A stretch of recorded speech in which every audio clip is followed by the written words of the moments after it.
Des échauffourées entre police et population civile en colère. Nous sommes à Bunia, chef-lieu de la province de l'Ituri. Ici, écoles, boutiques, magasins sont restés fermés à longueur de journée. Ceci est le résultat du vote précipité de la motion cavalière de censure initiée par quelques députés provinciaux contre le gouvernement provincial.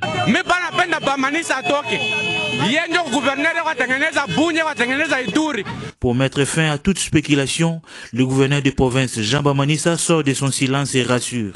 Il faut rappeler que le vote de la motion de censure ne signifie pas que le gouvernement provincial de l'Ituri arrête de travailler. Dans ce cadre justement, quelques instructions sont données notamment aux membres du gouvernement, autorités territoriales, responsables des services sociaux de base et déconcentrés d'exécuter normalement leurs tâches chacun à ce qui les concerne. Monsieur le gouverneur, qu'en est-il des rapports entre votre gouvernement et l'Assemblée provinciale? En ce qui concerne les rapports entre l'Assemblée provinciale et le gouvernement provincial, je tiens à informer l'opinion que ces rapports restent institutionnels et conformes à la Constitution et aux lois de la République, basés sur le principe de la séparation du pouvoir, c'est-à-dire que chaque institution exerce ses missions constitutionnelles et légales sans immixtion dans les missions de l'autre.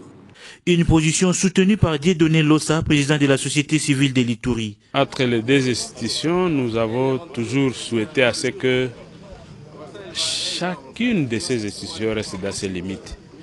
Donc, l'exécutif a sa mission, le législatif a sa mission.